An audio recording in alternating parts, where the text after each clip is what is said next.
ಪ್ರೀತಿಯ ವೀಕ್ಷಕರಿಗೆ Shankaranand TV YouTube ವಾಹಿನಿಗೆ ಸ್ವಾಗತ ಸುಸ್ವಾಗತ. ಇವತ್ತಿನ ವಿಡಿಯೋನಲ್ಲಿ ಆಗಸ್ಟ್ ತಿಂಗಳ ಮಾಸ ಭವಿಷ್ಯ ಯಾವ ರೀತಿಯಾಗಿದೆ ಅನ್ನುವಂತಹ ಮಾಹಿತಿಯನ್ನ ತಿಳ್ಕೊಳ್ಳೋಣ.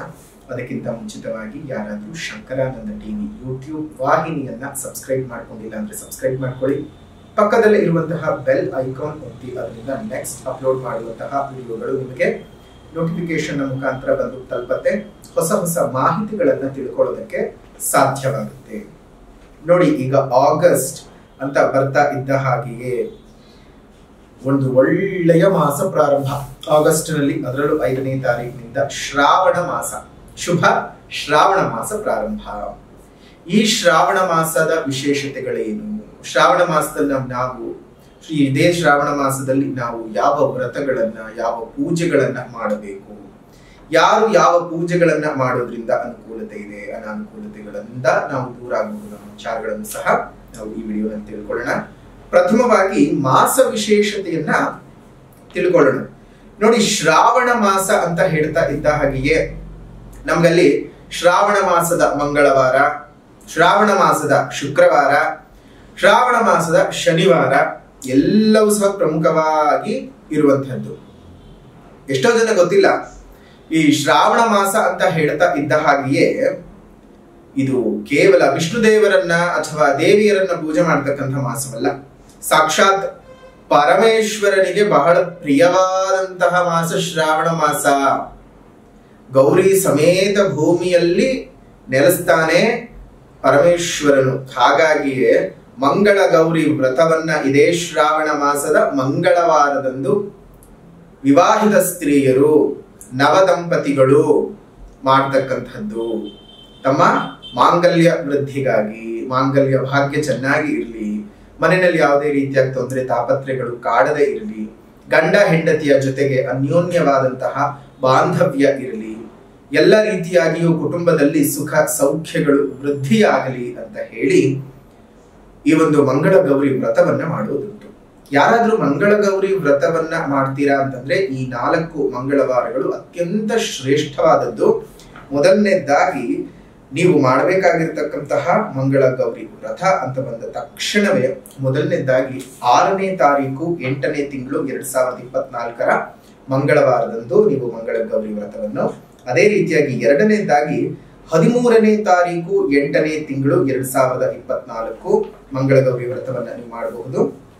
ಅದೇ ರೀತಿಯಾಗಿ ಮುಂದೆ 3ನೇದಾಗಿ ಅಂತ ಬಂದ ಸಂದರ್ಭದಲ್ಲಿ 20ನೇ ತಾರೀಕು 8ನೇ ತಿಂಗಳು 2024, ಇನ್ನು ಕೊನೆಯದಾಗಿ ನೀವು ಮಾಡಬಹುದಾಗಿರತಕ್ಕಂಥದ್ದು ಅಂತ ಬಂದ ಸಂದರ್ಭಕ್ಕೆ 27ನೇ ತಾರೀಕು 8ನೇ ತಿಂಗಳು 2024ರಂದು ಈ ಮಂಗಳ ಗೌರಿ ವ್ರತ. ಶ್ರಾವಣ ಮಾಸದ 4 ಮಂಗಳವಾರಗಳು. ನೋಡಿ, ಮೊದಲನೇದಾಗಿ ಇನ್ನೊಮ್ಮೆ ದಿನಾಂಕಗಳನ್ನ ನಾವು ಹೇಳ್ತೀವಿ, ಬರೆದಿಟ್ಕೊಳ್ಳಿ. ಮೊದಲನೇದಾಗಿ 6ನೇ ತಾರೀಕು, 2ನೇದಾಗಿ ನಿಮಗೆ ಬರ್ತಕ್ಕಂಥದ್ದು 13ನೇ ತಾರೀಕು, ಇನ್ನು ಮುಂದಿನದಾಗಿ 3ನೇದಾಗಿ ಬರುವಂತದ್ದು 20ನೇ ತಾರೀಕು, 27ನೇ ತಾರೀಕು. ಜೊತೆಗೆ ಕಷ್ಟಗಳನ್ನೇ ಮೈಗೂಡಿಸಿಕೊಂಡು ಕಷ್ಟಗಳಿಂದನೇ ಸಂತೋಷವನ್ನ ಅನುಭವಿಸಿ ಎಲ್ಲರ ಸಂಕಷ್ಟಗಳನ್ನ ಹರಣ ಮಾಡ್ತಕ್ಕಂತಹ, ಕಷ್ಟ ಕೋಟಲೆಗಳನ್ನ ನಮ್ಮ ಬದುಕಿನಿಂದ ದೂರ ಮಾಡ್ತಕ್ಕಂತಹ ಕೃಷ್ಣನ ಒಂದು ಹುಟ್ಟು ಆದಂತಹದ್ದು ಇದೇ ಶ್ರಾವಣ ಮಾಸದ ಅಷ್ಟಮಿ ತಿಥಿ. ಆ ಅಷ್ಟಮಿ ತಿಥಿ ಅಂತ ಬಂದ ಸಂದರ್ಭದಲ್ಲಿ ನೋಡಿ, ಕೃಷ್ಣ ಜನ್ಮಾಷ್ಟಮಿಯನ್ನ 26ನೇ ತಾರೀಕಿನಂದು ಮಾಡ್ತಕ್ಕಂತಹದ್ದು ಇದೆ. ಈ ಒಂದು ವಿಶೇಷವಾಗಿ ಮನ್ನಾರ ಕೃಷ್ಣ ಜಯಂತಿಯನ್ನ, ಕೃಷ್ಣಾಷ್ಟಮಿಯನ್ನ 26ನೇ ತಾರೀಕು ಮಾಡುವಂಥದ್ದು.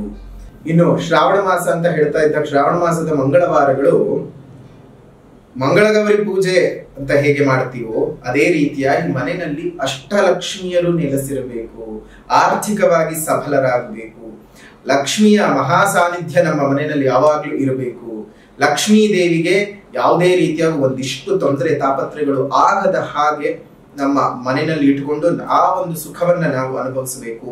ಮನೆಯಲ್ಲಿ ಯಾವುದೇ ರೀತಿಯಾಗೂ ಆರ್ಥಿಕ ತೊಂದರೆಗಳು, ಆರ್ಥಿಕ ಬಾಧೆಗಳು ಬರಬಾರದು ಅಂತ ಹೇಳಿ ಇದೇ ಶ್ರಾವಣ ಮಾಸದ ಎಲ್ಲಾ ಶುಕ್ರವಾರಗಳಂದು ಮಹಾಲಕ್ಷ್ಮಿ ಪೂಜೆಯನ್ನ ಮಾಡ್ತಾರೆ. ಆಷಾಢ ಮಾಸದಲ್ಲಿ ಹೇಗೆ ಮಾಡ್ತಾರೋ ಶ್ರಾವಣ ಮಾಸದಲ್ಲಿ ಸಹ ಅದೇ ರೀತಿಯಾಗಿ ಮಾಡ್ತಾರೆ. ಇನ್ನು ಈ ಒಂದು ಮಾಸದಲ್ಲಿ ನಮಗೆ ಬರ್ತಕ್ಕಂಥದ್ದು ವರಮಹಾಲಕ್ಷ್ಮಿ ವ್ರತ.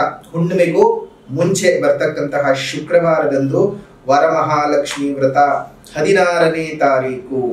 ಈ 16ನೇ ತಾರೀಕು ಬರ್ತಕ್ಕಂತಹ ಈ ಒಂದು ವರಮಹಾಲಕ್ಷ್ಮಿ ವ್ರತವನ್ನು ಸಹ ತಾವೆಲ್ಲರೂ ಆಚರಣೆ ಮಾಡಬಹುದು. ಆಚರಣೆಯನ್ನ ಮಾಡಿ ಮಹಾಲಕ್ಷ್ಮಿ ಅಮ್ಮನವರ ಕೃಪೆಗೆ ಪಾತ್ರರಾಗಬಹುದು. ಆದ್ರೆ ಎಲ್ಲರೂ ಈ ಒಂದು ತಪ್ಪೇನ್ ಮಾಡ್ಕೊಳ್ತಿದ್ದೀರಿ ಅಂದ್ರೆ, ನೀವು ವರಮಹಾಲಕ್ಷ್ಮಿ ಹಬ್ಬ ಅಂತ ಹೇಳಿ ಆಚರಣೆ ಮಾಡ್ತಾ ಇದ್ದೀರಾ.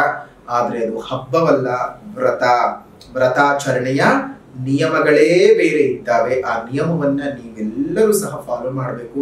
ಲಕ್ಷ್ಮಿ ಪೂಜೆ ಯಾವಾಗ್ಲೂ ಸಂಧ್ಯಾಕಾಲದಲ್ಲೇ ಆಗಬೇಕು. ಈಗ ಏನ್ ಮಾಡ್ತಾರೆ, ಬೆಳಗ್ಗಿನ ಜಾವ ಮಾಡೋದು, ಮಟ್ ಮಧ್ಯಾಹ್ನ ಮಾಡೋದು, ಇಷ್ಟ ಬಂದ ಸಮಯಕ್ಕೆ ಮಾಡೋದು, ಹೀಗೆ ಒಂದಲ್ಲ ಎರಡಲ್ಲ ಅವ್ರಿಗೆ ಇಷ್ಟ ಬಂದ ಹಾಗೆ ಮಾಡ್ಕೊಳ್ತಿದ್ದಾರೆ.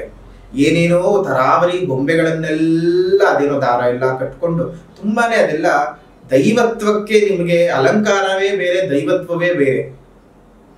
ಕೃಷ್ಣ ಸಂತೃಪ್ತನಾಗಿದ್ದು ಕೆಜಿ ಚಿನ್ನಾಭರಣಗಳನ್ನ ತಗೊಂಡು ಬಂದು ತಕ್ಕಡಿಯ ಇನ್ನೊಂದು ಬದಿನಲ್ಲಿ ಇಟ್ಟಾಗ್ಲೆಲ್ಲ ಮನಸ್ತುಂಬಿ ಒಂದು ದಳ ತುಳಸಿ ದಳವನ್ನ ಇಟ್ಟಾಗ ಆಗ್ಲೇ ಕೃಷ್ಣ ತನ್ನ ತೂಕವನ್ನು ಕಡಿಮೆ ಮಾಡಿಕೊಂಡಿದ್ದು. ಭಗವಂತ ನಿಮ್ಮ ಆಡಂಬರವನ್ನ ಮೆಚ್ಚಲ್ಲ. ಭಗವಂತ ನಿಮ್ಮನ್ನ ನೀವ್ ಏನೇನು ಚಿನ್ನಾಭರಣಗಳನ್ನ ಇಟ್ಕೊಂಡಿದ್ದೀರಿ ಅದನ್ನ ಎಷ್ಟು ಭಕ್ತಿಯಿಂದ ಪೂಜೆ ಮಾಡ್ತಾ ಇದ್ದೀರಿ. ಪಕ್ಕದ ಮನೇಲಿ ಮಾಡ್ತಿದ್ದಾರೆ, ನಾವು ಮಾಡ್ತೀವಿ, ಅದಲ್ಲ. ಅವ್ರು ಎಷ್ಟು ಜೋರಾಗಿ ಮಾಡಿದ್ದಾರೆ, ನೀವೆಷ್ಟು ಕಡಿಮೆ ಮಾಡಿದ್ದೀರಿ ಅನ್ನೋ ವಿಚಾರವಲ್ಲ. ಎಷ್ಟು ಭಕ್ತಿಯಿಂದ ಮಾಡಿದ್ದೀರಿ, ಎಷ್ಟು ಶ್ರದ್ಧೆಯಿಂದ, ಎಷ್ಟು ನಿಯಮವಾಗಿ ಮಾಡಿದ್ದೀರಾ, ಅದು ತುಂಬಾನೇ ಮುಖ್ಯವಾಗತ್ತೆ.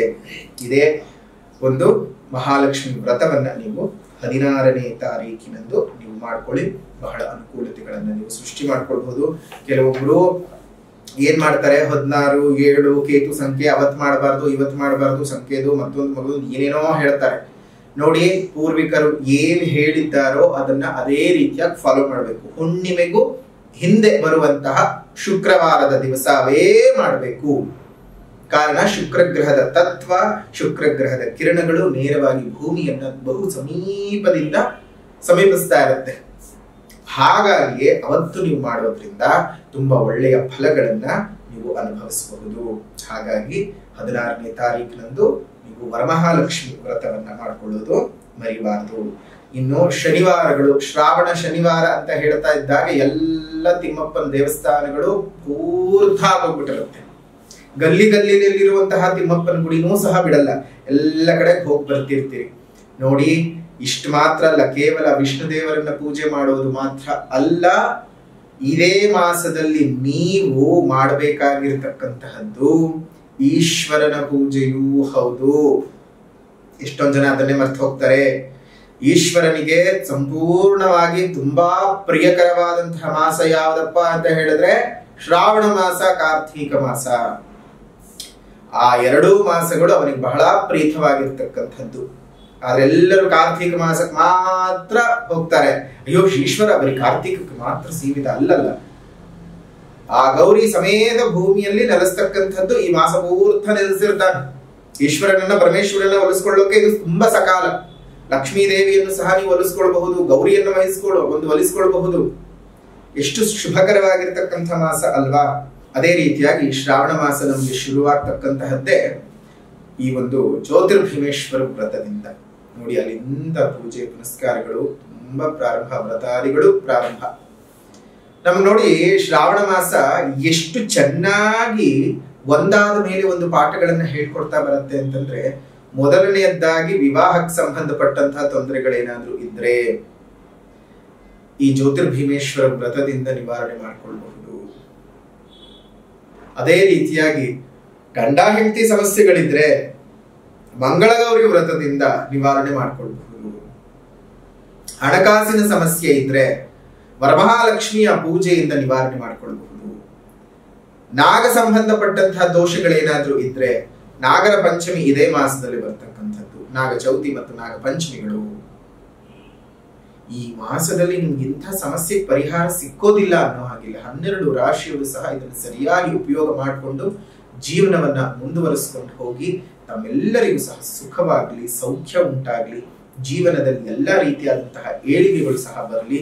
ಇನ್ನು ಈ ಮಾಸದಲ್ಲಿ ಬದಲಾವಣೆ ಆಗ್ತಕ್ಕಂತಹ ಗ್ರಹಗಳ ಬಗ್ಗೆ ಮಾಹಿತಿಯನ್ನ ನೋಡೋದಾಯ್ತು ಅಂತ ಹೇಳಿದ್ರೆ, 17ನೇ ತಾರೀಕು 8ನೇ ತಿಂಗಳು 2024ರಂದು ಸಿಂಹ ರಾಶಿಗೆ ರವಿ ಪ್ರವೇಶ ಮಾಡ್ತಾ ಇದ್ದಾನೆ. ಇನ್ನು 22ನೇ ತಾರೀಕು 8ನೇ ತಿಂಗಳು 2024 ವಕ್ರೀಗತನಾದಂತಹ ಬುಧನು ಕರ್ಕಾಟಕ ರಾಶಿಗೆ ಪ್ರವೇಶ ಮಾಡ್ತಾ ಇದ್ದಾನೆ. ಇನ್ನು 24ನೇ ತಾರೀಕು 8ನೇ ತಿಂಗಳು 2024 ಶುಕ್ರನು ಕನ್ಯಾ ರಾಶಿಗೆ ಪ್ರವೇಶ ಮಾಡ್ತಾ ಇದ್ದಾನೆ. ಇನ್ನು 26ನೇ ತಾರೀಕು 8ನೇ ತಿಂಗಳು 2024 ಮಿಥುನ ರಾಶಿಗೆ ಕುಜ ಪ್ರವೇಶ ಮಾಡ್ತಾ ಇದ್ದಾನೆ. ಇದಿಷ್ಟು ಈ ತಿಂಗಳ ಗ್ರಹಗಳ ಬದಲಾವಣೆಗಳು. ಈ ಗ್ರಹಗಳ ಬದಲಾವಣೆಯ ಆಧಾರದಲ್ಲಿ ಮಾಸ ಭವಿಷ್ಯ ಯಾವ ರೀತಿಯಾಗಿದೆ ಅನ್ನುವಂಥ ವಿಚಾರವನ್ನ ಈಗ ತಿಳಿದುಕೊಳ್ಳೋಣ. ಕುಂಭರಾಶಿಯವರಿಗೆ ಈ ಒಂದು ತಿಂಗಳಲ್ಲಿ ಯಾವ ರೀತಿಯಾದಂತಹ ಫಲಾನುಫಲಗಳಿದೆ ಅನ್ನೋದನ್ನು ಗಮನಿಸೋಣ. ಕುಂಭರಾಶಿಯವರಿಗೆ ಈ ಒಂದು ತಿಂಗಳಿನಲ್ಲಿ ದೇವತಾ ಕಾರ್ಯಗಳು ಮಾಡ್ತಕ್ಕಂಥದ್ದು, ಧಾರ್ಮಿಕ ಕೆಲಸಗಳನ್ನು ಮಾಡ್ತಕ್ಕಂಥ ಆಸಕ್ತಿ ಮತ್ತು ಕೆಲಸಗಳು ನೀವು ಮಾಡ್ತೀರಿ. ಅದರಿಂದ ಒಳ್ಳೆಯ ಲಾಭವನ್ನು, ಮಾನಸಿಕ ನೆಮ್ಮದಿಯನ್ನು, ಸೌಖ್ಯವನ್ನು ಕಂಡುಕೊಳ್ತೀರಿ. ವಿದ್ಯಾರ್ಥಿಗಳಿಗೆ ನಿಮ್ಮ ವಿದ್ಯಾಭ್ಯಾಸದಲ್ಲಿ, ವ್ಯಾಸಂಗದಲ್ಲಿ ಬಹಳ ದೊಡ್ಡ ಮಟ್ಟದ ಸಾಧನೆಯನ್ನು ಮಾಡ್ತೀರಿ. ನಂದುಕೊಂಡದ್ದನ್ನು ಸಾಧಿಸ್ತೀರಿ. ಶುಭವಾದ ವಾತಾವರಣವನ್ನು ವಿದ್ಯಾರ್ಥಿಗಳು ನೋಡ್ತೀರಿ. ಹೆಣ್ಮಕ್ಳಿಗೆ ಆರೋಗ್ಯ ವೃದ್ಧಿ, ಆಭರಣಗಳ ಖರೀದಿ, ಒಳ್ಳೆಯ ಮಾನಸಿಕ ಸೌಖ್ಯ ಸುಖಗಳು ಸಿಗ್ತಕ್ಕಂತಹ ಒಂದು ತಿಂಗಳು ಅಂತಾನೆ ಹೇಳಬಹುದು. ಕುಂಭರಾಶಿಯವರಿಗೆ ಆರೋಗ್ಯ ತುಂಬಾನೇ ಚೆನ್ನಾಗಾಗುತ್ತೆ. ಎಲ್ರಿಗೂ ಅನಾರೋಗ್ಯಗಳೇನಾದ್ರೂ ಇತ್ತು ಅಂತ ಹೇಳಿದ್ರೆ ದೂರ ಆಗ್ತದೆ. ಎಸ್ಪೆಷಲಿ ಹೊಟ್ಟೆಗೆ ಸಂಬಂಧಪಟ್ಟ ಹಾಗೆ ಮತ್ತು ಚರ್ಮದ ಕಾಯಿಲೆಗಳೇನಾದ್ರೂ ಬಳಲ್ತಾ ಇದ್ರೆ, ತಲೆನೋವಿಗೆ ಸಂಬಂಧಪಟ್ಟಂತಹ ಮತ್ತು ಮೆದುಳಿಗೆ ಸಂಬಂಧಪಟ್ಟಂತಹ ಕಾಯಿಲೆಗಳಿಂದ ಏನಾದ್ರೂ ಬಳಲ್ತಿದ್ರೆ ದೂರ ಆಗುತ್ತೆ. ಕಳೆದು ಹೋಗಿರ್ತಕ್ಕಂತಹ ವಸ್ತು ಪುನಃ ನಿಮ್ಮ ಕೈಗೆ ಸೇರ್ತಕ್ಕಂಥದ್ದು. ತುಂಬಾ ದಿನಗಳ ಹಿಂದೆ ಕಳ್ಕೊಂಡ್ಬಿಟ್ಟಿರ್ತೀರಿ ಅಥವಾ ಮಿಸ್ಪ್ಲೇಸ್ ಆಗ್ಬಿಟ್ಟಿರುತ್ತೆ. ಅಯ್ಯೋ ಮುಗ್ದೇ ಹೋಯ್ತು ಬಿಡು, ನನಗೆ ಇನ್ನೇನು ಸಿಕ್ಕೋದಿಲ್ಲ ಅದು ಅಂತ ಅಂದ್ಕೊಂಡಿರ್ತೀರಿ. ಬಟ್ ಆದ್ರೆ ಪುನಃ ನಿಮಗದು ವಾಪಸ್ ಸಿಗುವಂತೆ ಆಗತ್ತೆ. ಈ ಒಂದು ತಿಂಗಳಲ್ಲಿ ಶುಭವಾದ ವಾತಾವರಣವನ್ನ ಕುಂಭರಾಶಿಯವರು ನೋಡ್ತೀರಿ. ಮಾನಸಿಕವಾಗಿರ್ತಕ್ಕಂತಹ ನೆಮ್ಮದಿ, ಕೆಟ್ಟು ಹೋಗಿರೋದೆಲ್ಲ ಪುನಃ ಸರಿಯಾಗ್ತಕ್ಕಂಥದ್ದು, ಒಳ್ಳೆ ರೀತಿಯಾದಂತಹ ಬೆಳವಣಿಗೆ ಇರ್ತಕ್ಕಂಥದ್ದು, ಅನಿರೀಕ್ಷಿತವಾಗಿ ಆಗುವಂತಹ ಧನದ ಲಾಭಗಳು ನಿಮ್ಮ ಮನಸ್ಸನ್ನು ಇನ್ನಷ್ಟು ಸಂತೋಷವನ್ನ ಪಟ್ಕೊಳ್ಳುವ ಹಾಗೆ ಮಾಡುತ್ತದೆ. ನಿಮ್ಮ ಪ್ರತಿಭೆಗೆ ತಕ್ಕ ಹಾಗೆ ಒಳ್ಳೆ ಬೆಳವಣಿಗೆಯನ್ನ ಈ ಒಂದು ತಿಂಗಳಿನಲ್ಲಿ ಕುಂಭರಾಶಿಯವರು ನೋಡ್ತೀರಿ. ಅದರಲ್ಲೂ ಕುಂಭರಾಶಿಯಲ್ಲಿ ಹುಟ್ಟಿ ಯಾರ್ಯಾರು ಕೃಷಿಕರಿದ್ದೀರಿ, ಆಟೋಮೊಬೈಲ್ಸ್ ಬಿಸ್ನೆಸ್ ಅನ್ನ ಮಾಡ್ತಾ ಇದ್ದೀರಿ, ಧಾತುಗಳ ವ್ಯಾಪಾರಸ್ಥರು, ಕಬ್ಬಿಣದ ವ್ಯಾಪಾರಸ್ಥರು, ಈ ಕಟ್ಟಡ ನಿರ್ಮಾಣ ಮಾಡ್ತಕ್ಕಂಥವ್ರು, ಕಟ್ಟಡ ವಿನ್ಯಾಸಕಾರರು, ವಾಸ್ತುಶಿಲ್ಪಿಗಳು, ಇಂಥವ್ರಿಗೆಲ್ಲ ಒಳ್ಳೆಯ ಹೆಸರುಗಳು ಬರ್ತಕ್ಕಂಥದ್ದು, ಜೊತೆಗೆ ಒಳ್ಳೆಯ ಆರ್ಡರ್ಗಳು ಬರ್ತವೆ ನಿಮಗೆ ಈ ಒಂದು ತಿಂಗಳಿನಲ್ಲಿ ಕುಂಭರಾಶಿಯಲ್ಲಿ ಹುಟ್ಟಿರ್ತಕ್ಕಂಥವ್ರಿಗೆ. ಕರ್ಮಸ್ಥಾನ ತುಂಬಾ ಪ್ರಬಲವಾಗಿ ನಿಮಗೆ ಕೈ ಹಿಡಿಯುವಂತಹ ತಿಂಗಳು ಅಂತಾನೆ ಹೇಳ್ಬೋದು. ನೀವು ಮಾಡುವಂತ ಯಾವುದೇ ರೀತಿಯಾದಂತಹ ಕರ್ಮವಿರ್, ಕರ್ಮ ಅಂತ ಹೇಳಿದ್ರೆ ಕೆಲಸಗಳು ತುಂಬಾ ಚೆನ್ನಾಗಿ ನಿಮಗೆ ಕೈ ಹಿಡಿಯುತ್ತೆ. ಆ ಒಂದು ಒಳ್ಳೆಯ ಪ್ರಭಾವ ನಿಮಗೆ ಎಷ್ಟು ಶಕ್ತಿಯನ್ನು ತಂದುಕೊಡುತ್ತೆ ಅಂತಂದ್ರೆ ಅಷ್ಟು ಶಕ್ತಿಯನ್ನು ತಂದುಕೊಡುತ್ತೆ. ಒಳ್ಳೆ ರೀತಿ ಬೆಳವಣಿಗೆಯನ್ನು ನೋಡೋದಕ್ಕೆ ಕುಂಭರಾಶಿಯವರಿಗೆ ಜಾಸ್ತಿ ಈ ಒಂದು ತಿಂಗಳಲ್ಲಿ ಸಾಧ್ಯವಾಗುತ್ತೆ. ಏನಾದರೂ ಕೆಲಸವನ್ನ ಬದಲಾವಣೆ ಮಾಡ್ಕೋಬೇಕು, ಪೊಸಿಷನ್ಸ್ಗಳು ಚೇಂಜ್ ಮಾಡ್ಕೋಬೇಕು, ಅಥವಾ ನೀವಿರುವಂತಹ ವ್ಯಾಪಾರ ಸ್ಥಳವನ್ನೇ ಒಂದು ಕಡೆಯಿಂದ ಇನ್ನೊಂದು ಕಡೆಗೆ ಬದಲಾವಣೆಯನ್ನು ಮಾಡ್ಕೋಬೇಕು, ಸ್ಥಳ ಬದಲಾವಣೆಯನ್ನು ಮಾಡ್ಕೊಳ್ಬೇಕು ಅಂದ್ರೆ ಸಹ ಇದೊಂದು ತಿಂಗಳು ತುಂಬಾ ಅಂದ್ರೆ ತುಂಬಾನೇ ಉತ್ತಮವಾದಂಥದ್ದು.